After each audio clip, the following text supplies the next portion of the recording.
Podemos começar? Podemos. A gente pode ir conversando durante, fazer perguntas. Então, tanto é que no final da apresentação eu coloquei alguma coisa para a gente debater. A gente aproveita que está todo mundo aqui se tiver algumas ideias. Legal. Então, bom dia pessoal. Eu vou falar rapidamente aqui sobre a minha participação na ABP, que é a Associação Brasileira de Planetários, e aí é um complemento do que foi a apresentação da Aline, tá? Então vamos lá. Eu vou começar introduzindo aqui rapidamente o que é um planetário, qual é o objetivo de um planetário, tá? Então, quando a gente para pensar no planetário, a primeira coisa que a gente vê e pensa assim na nossa mente é sobre um ambiente em que você vai ter esse contato aí com entes do espaço. Então, a gente vê planetas, vê estrelas, vê galáxias, e com isso a gente vai tomando aí um certo maravilhamento. Então, o ponto principal de um planetário é causar um maravilhamento. Mas não só isso, ele também tem por objetivo uma educação não formal. Isso significa que a gente consegue ali ensinar o pessoal sem ter que ser aquela coisa maçante e difícil que geralmente a gente tem aí nas escolas, tá? E aí a forma com que a gente faz isso, ela é muito pessoal da pessoa que está apresentando. Então eu tenho um jeito de apresentar, vocês têm outro jeito de apresentar, e cada um de nós passa a informação ali de uma forma muito pessoal. E é por isso que durante a ABP ficou explícito para mim que as pessoas elas têm um padrão em que elas começam ali as apresentações dela, mas ali pro final a gente tem uma mudança que vai muito do pessoal do planetarista, tá? Então só pra gente dar uma olhada aí nos planetaristas que nós temos em São Paulo, para ser um pouquinho mais técnica, a gente tem na verdade que a palavra planetário é a definição para esse instrumento aqui, tá? Então se vocês repararem, eles são bem diferentes do que nós temos aqui no Syntec, porque o nosso Syntec é um projetor. O planetário a gente chama esse negócio que parecem vários olhos. Ele projeta ali de forma muito precisa estrelas, planetas e outras coisas, tá? Então aqui a gente consegue ver o do Carmo, que é o maior da América Latina. Eu não vou lembrar agora o número de cabeças que tem, mas é gigantesco. Aqui a gente tem o do Parque Ibirapuera, que era gratuito, mas agora é privado, então não está muito legal. E aqui a gente tem atualmente o mais moderno do mundo, que é o Planetário de Parelheiros, tá? Em comparação aos outros dois, ele é bem menorzinho, mas também tem esse instrumento que é essa bola cheia de olhos com lentes que fazem essas projeções. E aí uma coisa em que a gente pega essas diferenças super grandes quando nós estamos comparando com o nosso é o quão escuro é dentro desses ambientes. Porque como o nosso é um projetor, ele emite muita luz durante a cúpula. E aí isso meio que tira um pouco da imersividade do que é estar realmente dentro de um céu noturno, tá? Então aqui a gente tem muito essa percepção que é aquilo. Aqui a gente não pede para usar o celular, quer dizer, a gente pede, mas não é tão nocivo quanto dentro desses lugares, porque lá fica tão escuro, mas tão escuro, que qualquer tipo de luzinha é um boom assim gigantesco, tá? Então a gente tem essa questão do quanto esses materiais aqui eles são mais caros, mas também fazem uma simulação do céu noturno muito mais precisa. Então aqui são os três principais que nós temos em São Paulo, só pontuando, esses dois aqui são gratuitos e esse aqui é privado atualmente. E aí, durante a apresentação, né, como eu comentei, os planetaristas eles têm um padrão inicial, que é o que eu chamei de mapeamento do céu, tá? Então, o que acontece? Durante todas as sessões, os planetaristas eles iniciam as sessões fazendo ali uma apresentação geocêntrica para o pessoal. Então, é como nós, seres humanos, olhamos para o céu e vemos os objetos lá fora. Então, é o nosso ponto de vista baseado aqui no nosso horizonte, né? Então, a gente olha para cima, vê constelações, vê sistemas de estrelas, vê, às vezes, planetas. E dessa visão da Terra, parece que está tudo se movendo de um determinado jeito. Mas quando a gente sai da Terra, a gente percebe que, na verdade, não é bem assim. Quem está girando é a Terra e por aí vai. E aí, então, a gente passa a explicar, primeiramente, isso que a gente consegue ter acesso com os nossos olhos aqui da Terra. E a maior parte deles usam o estelário, né, que vocês conhecem bastante, e fazem então esse mapeamento, que aí tem uma pessoalidade que cada um de nós tem também, que é, ou a gente conta história das constelações, fala ali sobre a questão grega, às vezes questões indígenas, por aí vai. Eu gosto de uma abordagem mais técnica, que é especificar o que é uma constelação e trabalhar ali para que a gente na astronomia usa uma constelação, e cada uma dessas abordagens tem um fator que é tipo enriquecedor para o público, tá? Então, cada tipo de planetarista tem um jeito diferente de fazer esse trabalho e todos eles agregam muito para a galera. No pós-mapeamento é onde a gente entra nas questões mais pessoais, que é onde eles apresentaram muitos problemas, que é: caramba, acabei de fazer o mapeamento do céu e agora? E aí, durante essa apresentação, a gente teve contato com algumas ideias, que é, por exemplo, a apresentação de cursos, a apresentação de oficinas, e uma coisa que seria muito essencial para eles, e que é um diferencial para a gente, é o Space Engineer, né? Então, o Space Engineer, ele possibilita a gente fazer essa interação pessoal, que é visual, auditiva e conectada com a pessoa que está sentada na cadeira. Por quê? A gente consegue adaptar exatamente a sessão ao público específico. Então, você ouviu ali, de supetão, alguém falando sobre que queria entender o que é um planeta. Num vídeo isso fica muito engessado, porque são sempre as mesmas informações. Quando o assunto é pessoal entre você e mim, isso significa que eu consigo tirar suas dúvidas e materializar o que exatamente você quer saber, tá? Então, com o Space Engineer, a gente tem um diferencial que seria sido assim, muito magnífico durante a ABP para ter sido apresentado. Então, infelizmente, a gente não conseguiu apresentar o banner, mas fica aí a possibilidade para 2026, tá? Porque eles realmente levaram como um questionamento, né? O objetivo ali da ABP é essa troca de informações. Então, fazer essa troca do que você pode fazer durante a sua sessão, planetários que são do Brasil todo, são importantes para a gente entender onde é que a gente se encaixa, onde é que a gente pode melhorar. E aí, só citando mais uma vez, que é o nosso diferencial, que é isso que eu já comentei, né, sobre Space Engineer, faz toda essa junção que a gente precisa. Então, essa conectividade entre o planetarista e o público, que é extremamente essencial e que, assim, a maior parte do pessoal que vem aqui compara com os outros planetários, falam que isso aqui é genial, tá? Seguindo, aqui eu coloquei algumas fotografias dos banners deles, então a gente consegue ver. Tem aqui algumas atividades nas fotografias. Aqui não está tão legal de ver, porque a imagem não está tão boa, mas se vocês chegarem mais perto depois dá para dar uma olhada. E eles colocam aqui oficinas, eles colocam cursos que eles ministraram e sempre tem ali no início esse mapeamento como introdução dessas atividades do mercado, tá? Também foi citado bastante uma coisa que me chamou muita atenção, que foi a questão da inclusão. Então, eles apresentaram formas muito simples e sutis da gente resolver essa questão de incluir o pessoal, tá? A principal, assim, para deficiência visual foi a questão da gente usar a luz vermelha para os intérpretes ali dentro da cúpula.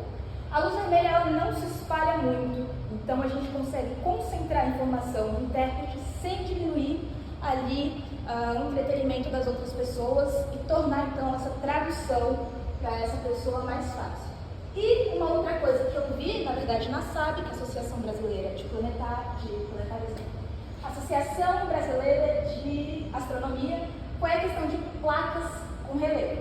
Então, essa seria uma solução para a gente facilitar a vida do pessoal com deficiência visual, tá? Então, cada planeta tem ali uma textura diferente, um relevo diferente, que a gente consegue, então, através disso, explicar o que é um planeta, o tipo de gás que tem naquele planeta, se é rochoso ou não. A gente pode, então, prosseguir para a próxima parte, que é as possíveis aplicações que foram tomadas ali durante a minha presença no evento e com algumas experiências pessoais que eu tenho em outros lugares. Então, mini experimentos, que é uma coisa muito legal de se fazer, principalmente nesse período de férias, né? E aí eu coloquei aqui o Sunspotter, que foi um que eu apliquei também no Céu Caminho do Mar, foi bem divertido, eu gostei muito do resultado, tá? Tem aqui o atraso diário da Lua, que é uma ideia que eu tive para o Observatório Abraão, mas a gente não conseguiu fazer essa apresentação, esse mini curso, porque nós não tínhamos computadores suficientes. E uma coisa legal que a gente tem aqui no parque é muito computador, pelo menos ali na sala da nave, né? Então daria para usar aqueles computadores para a gente fazer esse mini experimento. Algumas oficinas, essa eu tenho que dizer para vocês que é um pouquinho mais complicado, pelo fato de que geralmente a gente dá um material para a pessoa levar embora. Então entraria aquele conflito da gente comprar coisas, tem que limitar o número de pessoas. É muito divertido porque a gente consegue ensinar e durante o processo de criação de, por exemplo, uma galáxia no pote, a gente consegue definir o que é uma galáxia, como é que ela é formada e os índices que ela tem. Por fim, foi levantado aí agora que acabou a expedição Cientec, a gente voltar com as observações noturnas. E aqui eu pontuei algumas coisas importantes que são a gente fazer ali um mapeamento dentro do planetário primeiro. Então a gente abre, faz ali uma leitura do céu, letra o pessoal dentro do planetário para eles encontrarem as constelações que eles conseguem ver no céu de São Paulo. Depois disso a gente sai com esse grupo para fora e dá uma olhada no céu sem nenhum tipo de material. Então a gente vai olhar para as estrelas, vai tentar encontrar as estrelas que foram citadas dentro do planetário. E aí, por fim, a gente dá sequência indo usar o telescópio, um binóculos ou a lupa, tá? Aqui tem alguns materiais que a gente precisaria para fazer essas adaptações, porque o nosso telescópio daqui não está tão legal. Então aqui eu coloquei algumas coisas que a gente pode comprar para melhorar isso. Então aqui ficaria uma sequência didática que eu acho muito interessante. Então aqui é só para fazer uma exposição rápida de alguns mini experimentos. E a questão do Sunspotter, né, como eu comentei, eu realizei esse experimento primordialmente ali no céu caminho do mar, e foi muito legal, tá? A gente só precisa de um Sunspotter, réguas e folhas. E eu adorei o resultado final, porque eles chegaram muito perto do valor do diâmetro do Sol, tá? Então a ideia desse experimento é a gente calcular o diâmetro do Sol partindo da imagem projetada pelo Sunspotter na folha. E basicamente você pega uma régua, mede quantos centímetros deu, com essa quantidade de centímetros você faz algumas conversões e você chega no valor do diâmetro.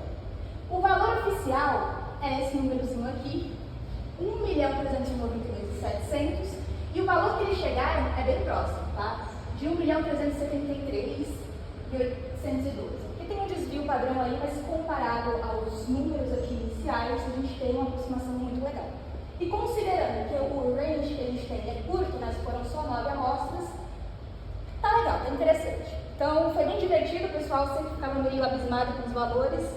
E, enfim, aqui com relação às oficinas, tá?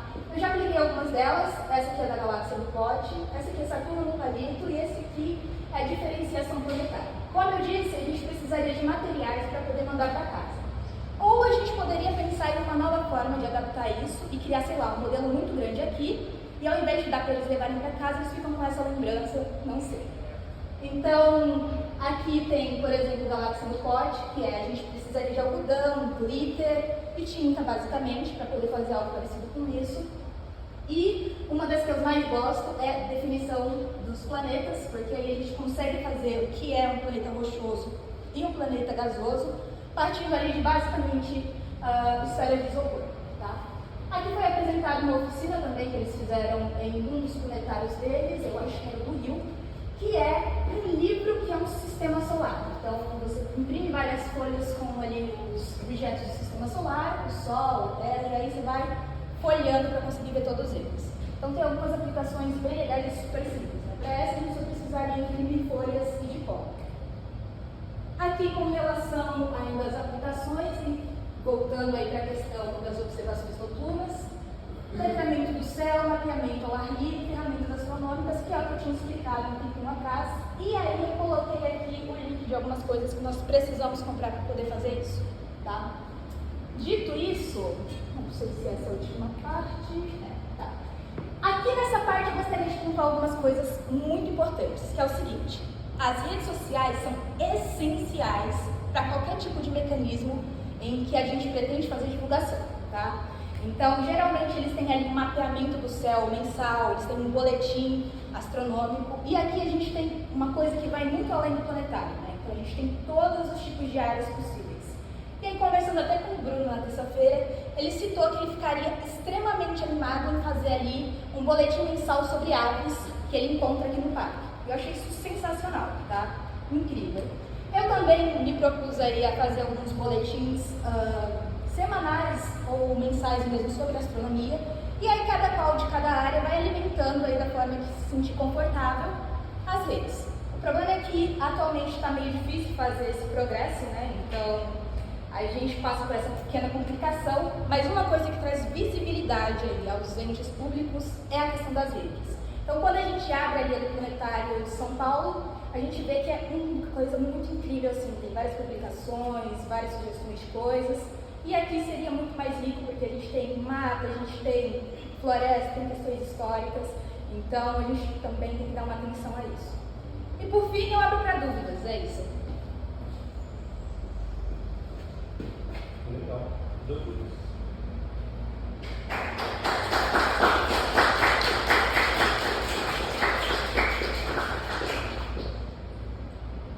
Foi quantos dias o evento? Se eu não me engano, foi uma semana, né? Sim. Aí teve tipo, todo mundo funcionando e teve alguns projetos apresentados lá no caso, foi isso? Isso, é que a ideia da BP, né, como é essa questão brasileira de planetários, eles vêm de todos os lugares do Brasil. E daí eles trazem ideias e eles querem sair desse evento com ideias.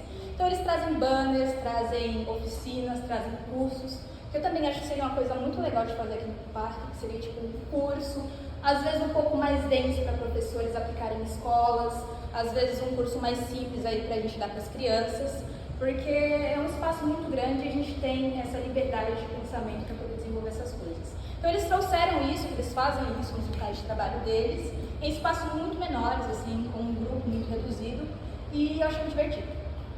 E aí eu queria talvez aplicar para cá. Seria uma boa.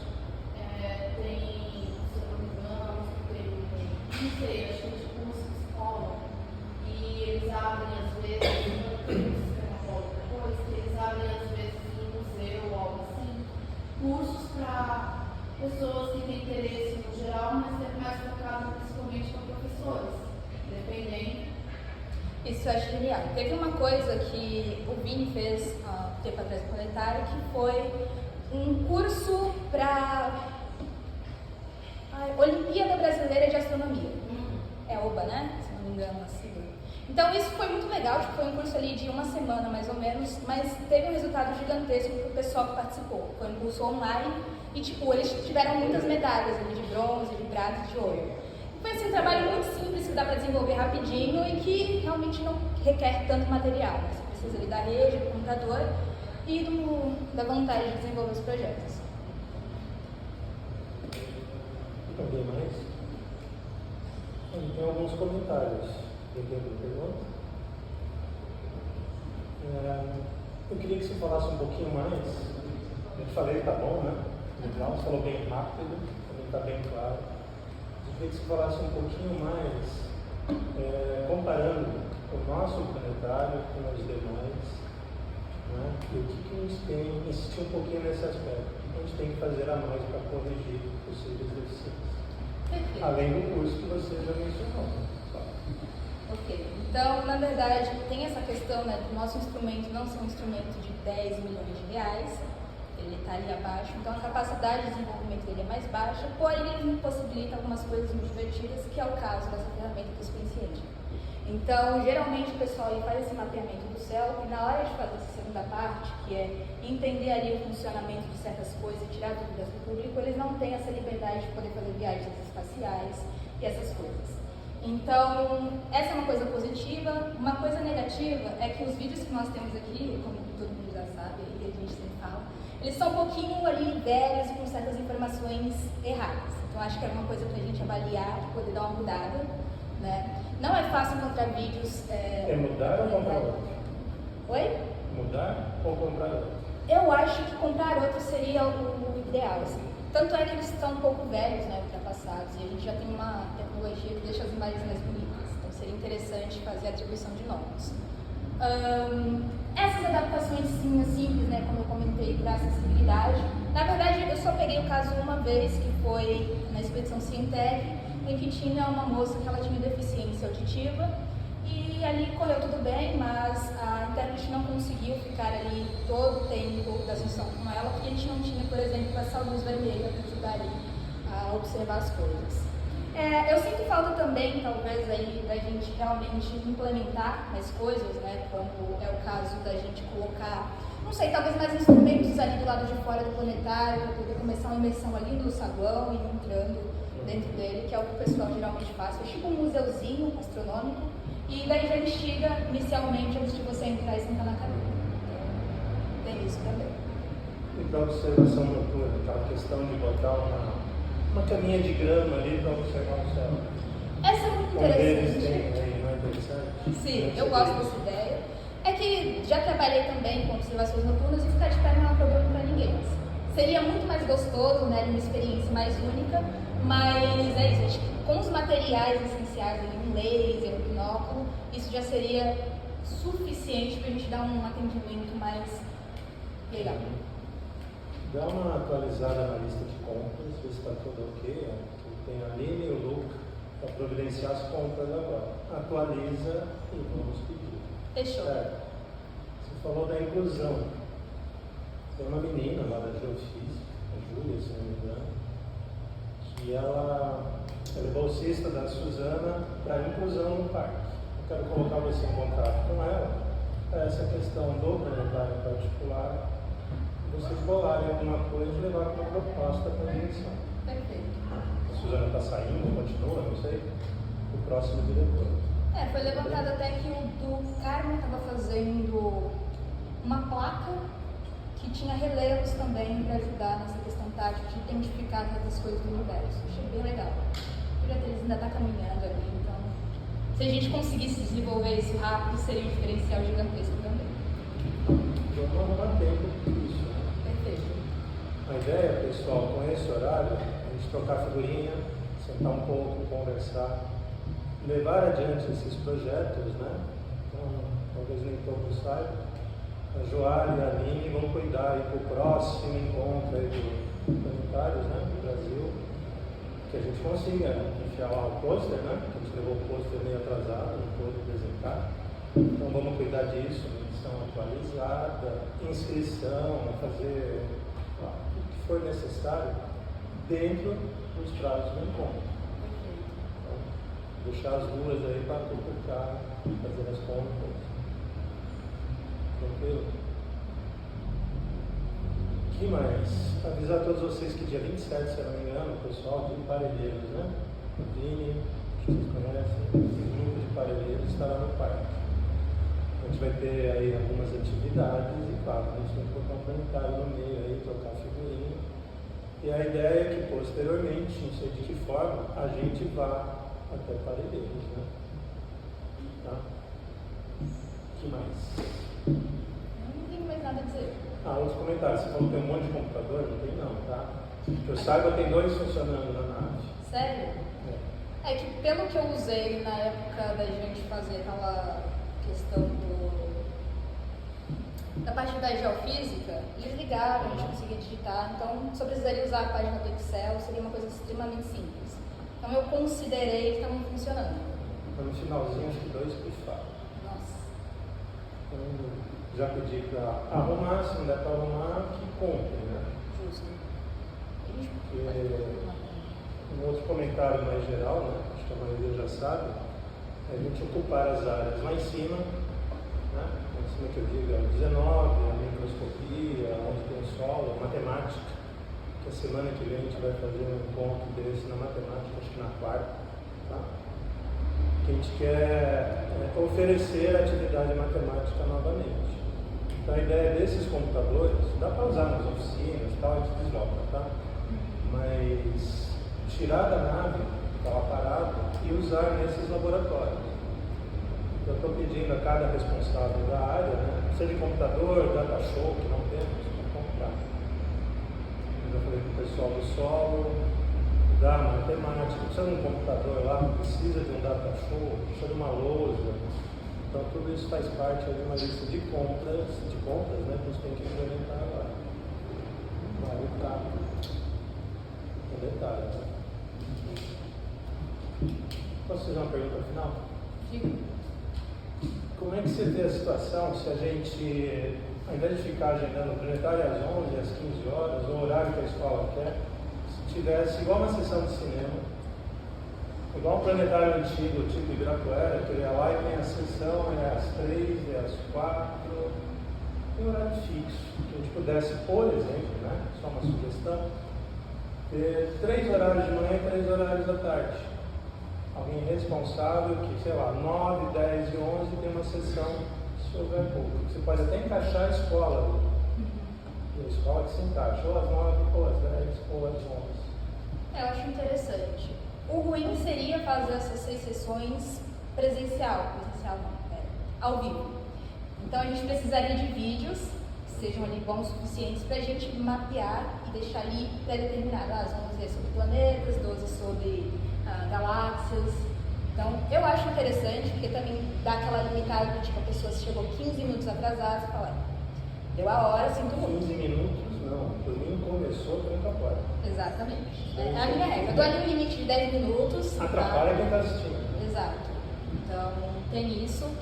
E principalmente para esses momentos de férias, né? Porque a gente tem esse público aí.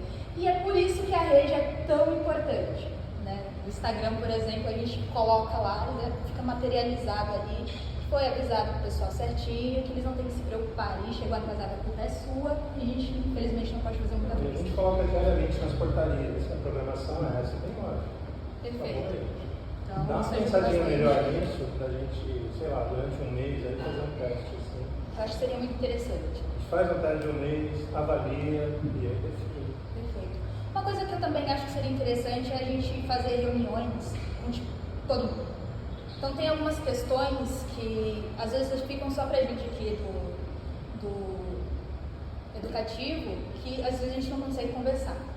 Então tem uma coisa que está acontecendo agora, que é a questão da gente ter atividade do meio-dia a 1, tá? Então os grupos que chegam mais cedo, e eles fazem todas as atividades, eles não têm um tempo, por exemplo, para lanchar. E aí eles ficam tipo, não tem pausa, isso e aquilo. E às vezes até pra gente mesmo, a gente tipo, não tem um tempo preciso para ficar conversando ali. Então esse horário de almoço seria interessante para tipo, juntar todo mundo, para todo mundo ali conversar, se entender, falar como é que foi até aquele momento do dia. E dar esse break pro pessoal fazer o almoço deles e tal. Isso aconteceu ontem. Perfeito. Tinha a Globo e a Globo fez da meio-dia às 44. E aí tem um problema. Então eu acho que seria interessante isso. E...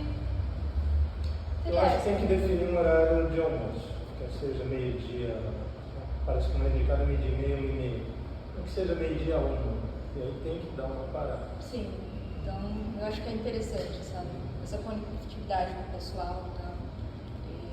Bom, ninguém vai ficar bravo se você falar a pessoa vai almoçar. Então... Não, é só colocar na programação. Perfeito.